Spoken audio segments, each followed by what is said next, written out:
아멘. 하나님의 말씀입니다. 제가 잠깐 음향을 체크할 때 여러분들 서로 통성명하시고 인사하는 시간 잠깐 갖도록 하겠습니다. 일어나셔서 인사 자유롭게 하셔도 좋겠습니다.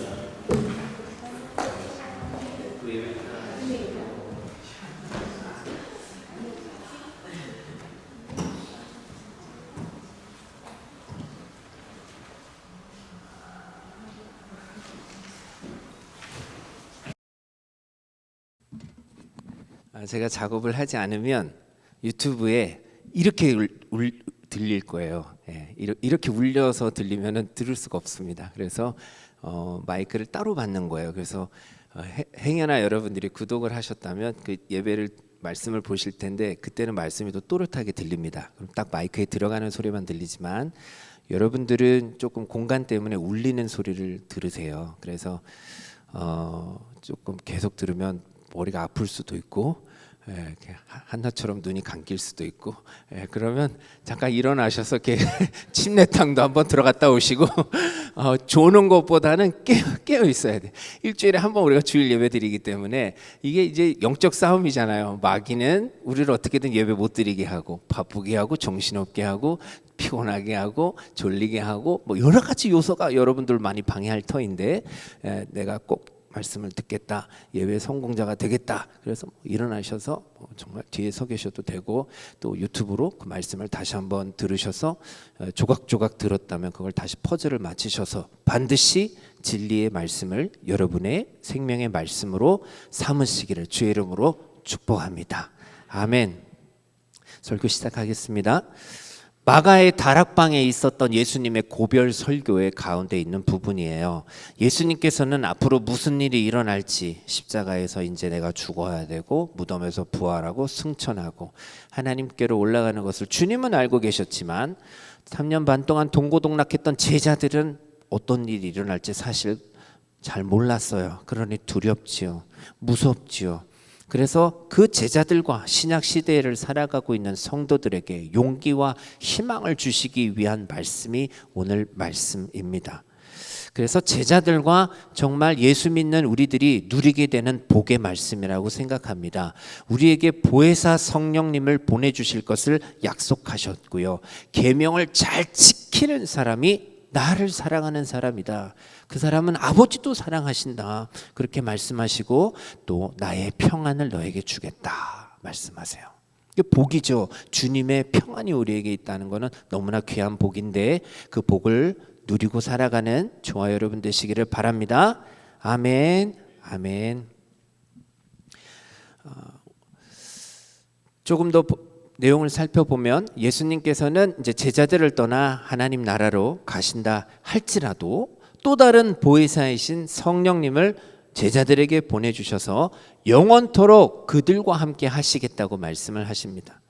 예수님께서 성령을 보혜사로 표현하신 것은 우리와 함께 계시면서 우리가 무엇을 말해야 되고 우리가 무슨 일을 행해야 되는지 그것을 가르쳐 주시고 도와주시는 위로자 되시고 상담자 되시는, 그렇게 해서 성령의 사역을 알게 하시기 위해서 그 단어를 사용하셨습니다. 그래서 예수님의 떠나가심이 너무나 슬프지만 또 두려운 일이 될 수 있지만 오히려 그것이 제자들에게 성령이 임하는 축복이 된다 하는 이 약속은 제자들에게 큰 위로가 됩니다. 성령을 보내주신다는 약속은 예수님께서 승천하신 후에 오순절날 성취되었습니다. 그래서 사도행전 말씀을 볼 때 그 제자가 아닙니다. 너무나 다르게 용기 있고 능력의 종들의 모습을 우리가 보게 돼요. 그것이 바로 성령 충만에 근거하고 있다는 거죠. 또 예수님께서 나를 사랑하는 사람은 말씀의 사람이 되어야 한다라는 것을 말씀하세요. 계명을 지켜야 된다. 그래야 하나님의 사랑을 받게 될 것이다. 주님도 그 사람을 사랑할 거라고 말씀하십니다. 덧붙여서 성도들이 누리게 될 평안에 대해서 말씀해 주세요. 물론 성도들이 누리게 되는 평안 역시 앞서 약속하신 보혜사 성령께서 함께 하시는 결과물이기도 합니다. 그런데 너희는 마음에 근심하지 말라. 14장 1절 말씀에 그렇게 시작하셨잖아요. 그렇게 위로하신 주님은 이제 본장의 마지막 단락에서 다시 한번 제자들에게 성령의 약속으로 인한 평안을 약속하시면서 다시 한번 27절에 놓이는 마음에 근심하지도 말고 두려워하지 말라 이렇게 위로해 주세요. 그 이유는 주님의 떠나가심에 대해서 제자들이 너무나 두려워하고 있었기 때문이에요. 그래서 예수님은 비록 주님이 떠나가시라도 결코 세상적인 평안과 질적으로 다른 참된 평안을 예수 믿는 사람들이 누리게 될 것을 말씀하고 계십니다. 그래서 저와 여러분들이 한 교회를 다니면서 성령으로 인한 영적 평안을 소유하게 된다면 세상에서 일어나는 그 어떤 일들 가운데서도 우리는 승리할 수 있게 된다는 것을 믿으시기를 바랍니다. 핍박, 환난, 고통, 고난, 독립 다 우리 이겨낼 수 있어요. 오늘 예배하는 우리 모두에게 성령께서 주시는 참된 주님의 평안이 가득하기를 축복합니다. 아멘, 아멘, 아멘 합시다. 기지개 한번 펴봅시다. 네. 아멘, 아멘. 감사합니다. 주님이 다시 오실 것을 기다리면서 우리가 마지막 때를 살고 있습니다. 주님이 승천하시면서 내가 다시 오겠다 했으니 사실 이미 마지막 때가 시작되었습니다. 우리에게 그래서 위로와 소망이 날마다 필요한 거예요. 오늘 말씀을 통해서 제목처럼 성령의 사람, 말씀의 사람, 평안의 사람이 되는 축복을 누리시기를 바랍니다. 아멘. 첫 번째 성령의 사람 시작합니다. 그럼 성령이 무엇인가에 대해서 우리가 알아야 되는데 16절 말씀을 보시면 이렇게 기록하고 있습니다. 함께 읽습니다. 시작.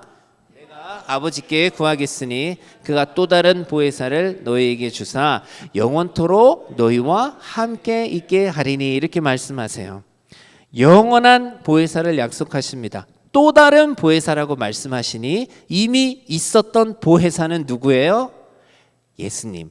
예수님도 보혜사셨고 또 다른 보혜사가 성령님이십니다. 그러니까 결국 주님의 영이잖아요. 성령님과 예수님이 다른 분이 아닙니다. 한 분이죠. 그래서 성령은 또 다른 보혜사, 이건 곧 하나님과 그리스도의 영이신 성령을 가리킨다고 26절에 정확하게 말씀해주고 계세요. 여러분 성경을 26절 앞부분만 보시면 보혜사 곧 아버지께서 내 이름으로 보내실 성령 이렇게 말씀하고 있어요. 그래서 성령을 또 다른 보혜사 이렇게 묘사한 것은 예수님 자신이 보혜사하셨다는 거예요. 스승이신 예수님을 절대적으로 따르고 지금까지 생활했던 제자들에게 이제 주님께서 떠나신다는 그 말씀은 사실 너무나 절망적인 선언과도 같은 것이었을 것입니다. 더욱이 제자들은 이제 그 예수님의 사명을 받아서 복음 가지고 세상을 나가야 되는데 그 거칠고 험한 세상에서 복음을 전해야 됐어요. 그래서 예수님께서는 십자가의 모든 사명 다 감당하시고 하늘에 오르시기 전에 제자들에게 이와 같은 그들을 도와줄 수 있는 예수님을 대신할 수 있는 또 다른 보혜사 성령을 약속하신 것입니다. 물론 이 약속은 단지 제자들에게만 국한되는 것이 아니라 제자들과 동일한 형편에 있는 믿는 여러분들에게도 위한 것이지요.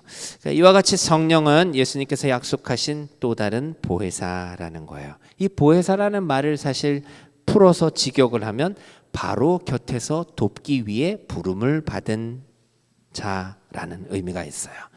우리가 로이어라고도 번역하고 카운셀러라고도 하고 헬퍼라고도 하고 그렇게 보혜사를 여러 가지 성경을 보면 다양하게 번역을 했는데 같은 의미입니다. 날 도와주시는 분이라는 거예요. 정말 여러분 그렇습니다. 여러분들이 인격적으로 주님을 만나고 여러분들이 하나님의 은혜를 깊이 체험했던 순간이 어느 때인가 잠깐 생각해 보세요. 그러면 반드시 그 하나님의 은혜는 여러분에게 도움으로 나타났을 것입니다. 대부분 다 내가 힘들고 어렵고 절망 중에 있을 때 주님이 위로자로 나타나신다거나 아니면 다른 사람과 다른 환경을 통해서 도와주시는 분으로 나타나셨을 거예요. 그게 보혜사 성령님께서 하시는 일입니다. 우리를 위해 세상과 하나님의 법정에서 가장 완벽하게 변호하실 변호사 되시고요. 우리 인생의 가장 훌륭한 상담자 되시고 우리의 신앙생활의 가장 훌륭한 스승 되십니다. 실제로 성령께서 오순절 강림 사건 이후 제자들과 많은 성도들과 함께 하시면서 그들을 위로하시고 도우셨어요.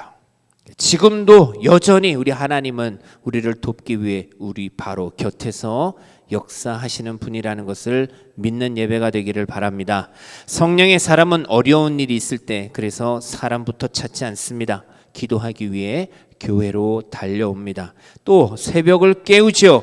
밤새 부르짖어 기도하지요. 왜 그렇습니까? 기도로서 성령의 도움을 받는 것이 가장 확실한 길이고 가장 빠른 길이기 때문에 그래요. 성령께서 도와주셔야 되는 거죠. 그래서 예수 믿는 사람은 믿음을 가졌다면 절대 혼자가 아니에요.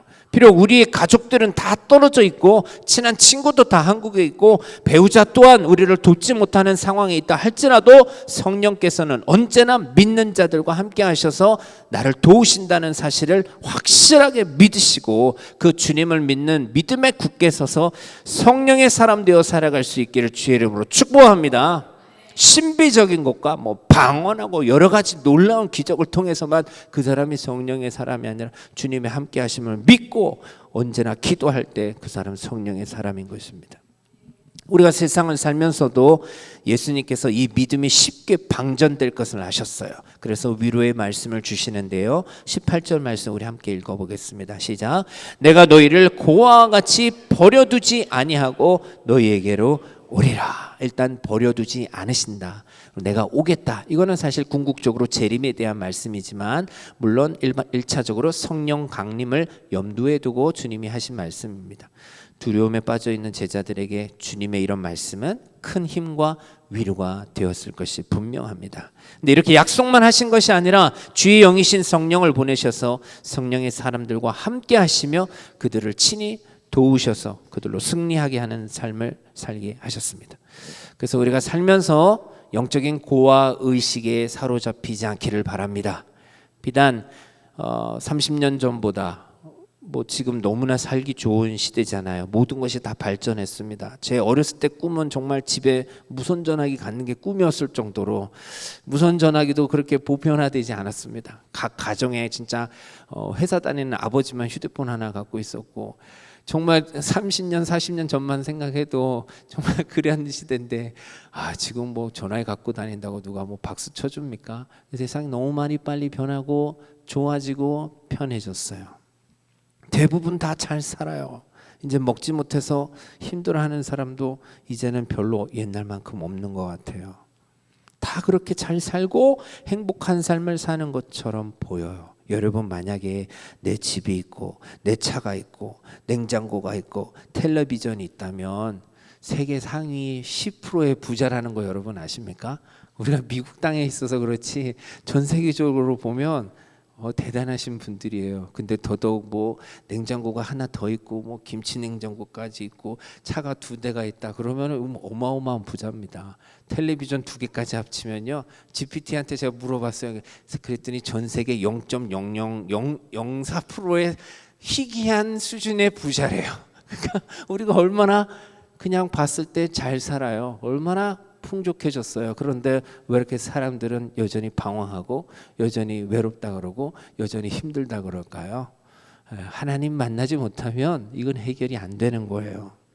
그러나 주님의 영원히 너희와 함께 하리라 말씀하셨기 때문에 우리는 절대로 영적인 고아가 될 수 없다는 것이죠. 하나님을 모르고 하나님을 잊고 사는 현대인들은 이런 심리 상태, 불안한 심리 상태 속에 빠져 삽니다. 어찌 보면 당연한 일인지도 모르겠어요. 영적인 의미에서 아버지가 없잖아요. 돌아갈 집도 없으니 영적 고아 맞지요. 그러나 여러분과 저는 달라요. 왜냐하면 하나님 아버지가 계시고 돌아갈 영원한 집이 있기 때문입니다. 이 땅에서 내 집 마련 못해도 괜찮습니다. 왜? 믿음만 가지면 영원한 하나님의 나라가 있기 때문에. 믿으시면 아멘 합시다. 아멘. 뿐만 아니라 18절의 말씀처럼 현재 우리를 고아와 같이 절대 버려두지 아니하시고 친히 임재하셔서 영원토록 함께 하시는 주의 성령이 우리 가운데 계신다는 것이죠. 그래서 어떤 경우에라도 이런 근거 없는 영적 고아 의식에 사로잡혀서 나약한 삶을 우리가 살지 않았으면 좋겠어요. 오히려 돌아갈 집이 없어서 외로움과 불안 속에 사로잡혀 살아가는 세상 사람들에게 보혜사 되시는 예수님을 전해줄 수 있는 성령의 사람 되시기를 주의 이름으로 축복합니다. 아멘. 자, 두 번째, 말씀의 사람 되어 살아가야 됩니다. 특별히 주의 말씀이 하나님의 말씀임을 믿는 말씀의 사람이 되어야 됩니다. 24절 하반절 말씀 우리 함께 읽습니다. 시작. 너희가 듣는 말은 내 말이 아니요 나를 보내신 아버지의 말씀이니라. 하나님이 주님 안에 계셔서 말씀하시기 때문에 주님의 말씀은 다 하나님 아버지의 말씀이 되지요. 그래서 우리는 복음서에 예수님의 말씀을 접할 때 다 하나님의 말씀으로 우리는 보는 것입니다. 여기에 바로 우리 교회를 힘있게 만드는 원동력이 있어요. 성경은 하나님의 말씀이에요. 하나님의 기록된 말씀이에요. 창조주 하나님, 우리를 지으신 하나님, 전능하신 하나님, 살아계신 하나님의 말씀이에요. 덧붙이면 비싼 물건을 사시면 여러분 설명서를 보실 거예요. 그런데 뭐 달러 스토어 가서 산 거는 설명서를 보지 않을 거예요. 그래서 성경은 우리 인생의 매뉴얼이에요.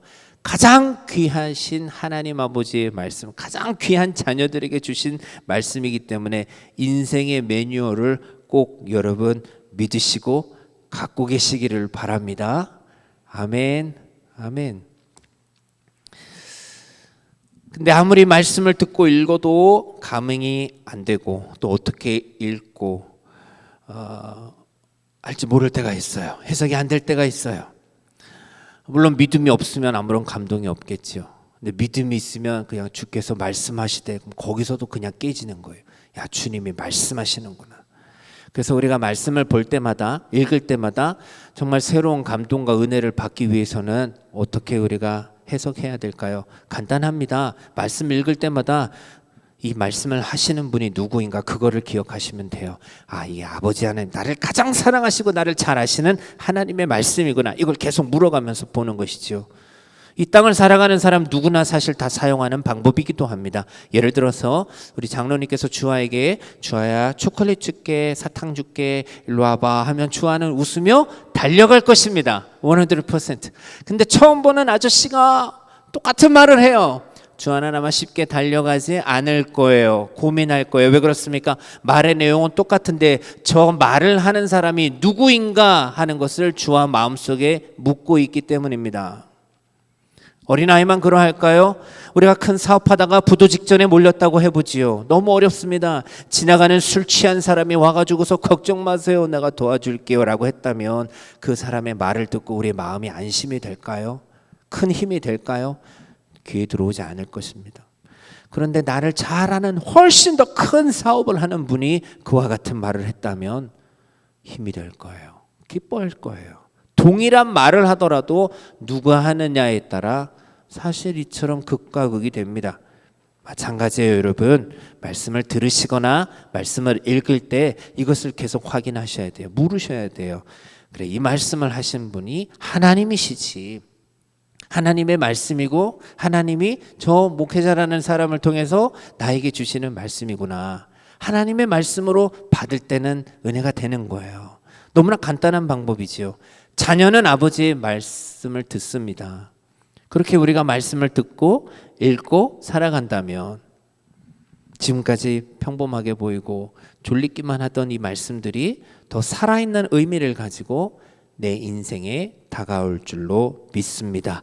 그래서 지금까지 어렴풋하게만 들리던 주의 말씀 속에서 하늘을 울리는 하나님의 음성으로 또렷하게 듣고 말씀의 사람 되어 살아가시기를 주의 이름으로 축복합니다. 하나님의 말씀이라는 것은 더불어 하나님이 쓰셨다는 얘기예요. 그래서 성경 보실 때 하나님의 말씀이 하나님의 마음으로 하나님의 관점으로 성경 보는 연습을 하면 좋습니다. 전지적 작가 시점이라고 하지 않습니까? 소설 속에는 글쓴이가 등장하지는 않아요. 그런데 주인공과 조연들을 통해서 막 작가의 의도를 전달합니다. 내면의 연기로 전달하기도 하고 심한 갈등을 집어넣기도 하고 또 막 사랑으로도 전달하기도 하고요. 결국 책 쓰는 사람 마음대로 쓴다는 것이지요. 마음대로 나타나고 있지만 그 안에는 반드시 그 작가가 전달하고자 하는 뭐가 있어요? 메시지가 있어요. 그것이 전지적 작가 시점입니다. 그래서 우리가 하나님의 말씀을 사랑하고 읽고 들을 때에 그 관점으로 보게 되면 어떤 사건이든 어떤 등장인물의 말이든 모든 것이 다 하나님께서 오늘 우리에게 말씀하고 계시고 있다는 것을 우리가 깨닫게 될 것입니다. 한 가지 예를 들어 드릴게요. 모세를 여러분 생각해 보세요. 태어난 지 석 달 만에 갈대상자에 누워 나일강가에 떠내려가서 죽을 수밖에 없는 신세가 됐잖아요. 바로 왕이 남자 아기들 태어나면 다 없애버려라 명했기 때문입니다. 그러나 기적적으로 바로의 땅이 목욕하다가 그 아이가 엉엉 우는 소리를 듣게 됩니다. 만약에 바로 공주가 아버지의 말에 절대 복종하는 사람이었다면, 그리고 그 바로 공주가 아기의 울음소리 듣는 걸 굉장히 짜증내하는 여인이었다면 모세는 나일강에서 익사당해 죽고 말았을 것입니다. 그러나 바로의 딸은 그 우는 아기 모세를 어떻게 여겼다고 성경에 기록되어 있습니까? 불쌍히 여겼다고 기록되어 있습니다. 그러면서 이 아이는 히브리 아기라서 히브리 여인 중에 유모를 불려서 젖을 먹이게 해야 되겠다, 그걸 허락해요. 그래서 그때 유모로 등장하는 사람이 누굽니까? 모세의 친어머니가 등장합니다. 드라마도 이런 드라마가 없죠. 이 모든 것을 쓰신 분이 누구라고요? 하나님이 쓰셨다는 거예요. 하나님이 만들어 가시는 거예요. 애굽에서 고통당하는 이스라엘을 구원하기 위해서 모세를 어떻게 등장시킬까 하다가 하나님이 이와 같은 방법, 상상할 수 없는 방법으로 모세를 등장시키고 계시는 거죠. 야, 하나님 대단하시구나, 이렇게 가게 되는 거죠. 모세가 그렇게 바로의 궁에서 자라다가 장성합니다. 애굽 사람에게 맡고 있는 히브리 사람이 불쌍해서 도와주다가 그냥 애굽 사람을 쳐 죽이게 됩니다. 그게 탄로 났어요. 본인은 완벽하게 숨겼는데, 아, 내가 더 이상 여기 있을 수 없구나, 도망갑니다. 미디안 광야로. 이런 장면을 보면서 모세가 자기 목숨 하나 구하겠다고 살인죄를 저지르는 애 그냥 도망갔구나, 이렇게도 볼 수 있지만 하나님께서 이스라엘을 구원시키기 위해서 모세를 광야로 보내시는데 이런 방법으로 광야로 보내시는구나 라고 보는 거죠. 이렇게 성경을 볼 수 있는 말씀의 사람 되시기를 축복합니다. 이것을 그대로 지금 예배 시간에 적용하면 내가 그냥 누가 가자 그래서 온 게 아니라는 거죠. 하나님이 나의 예배를, 나의 찬양을, 내가 말씀 듣는 것을 하나님이 기쁘게 여기시기 때문에 하나님이 내 영혼을 살리시려고 나를 부르셨다, 이렇게 보는 거예요. 믿으시면 아멘 합시다. 시간이 남아서 우린 교회에 온 게 아니에요. 하나님이 여러분을 부르신 거예요. 이 자리를 사모하시기를 바랍니다. 그렇게 말씀의 사람으로 자라날 수 있기를 주님의 이름으로 축복합니다. 세 번째는 평안의 사람을 말씀하세요. 예수님은 세상을 떠날 것이지만 남은 제자들이 마음에 근심할 것, 두려워하지 말아야 할 이유를 주시는데 주님이 주시는 평안 때문입니다. 27절 말씀 우리 함께 읽겠습니다. 시작. 평안을 너희에게 끼치노니 곧 나의 평안을 너희에게 주노라.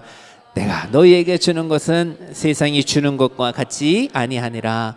너희는 마음에 근심하지도 말고 두려워하지도 말라. 아멘. 평안을 너에게 끼친다. 직역하면 평안을 너에게 남게 하겠다, 평안이 너에게 가게 하겠다라는 뜻이 됩니다. 그 주님의 위대한 선물이 평안이에요.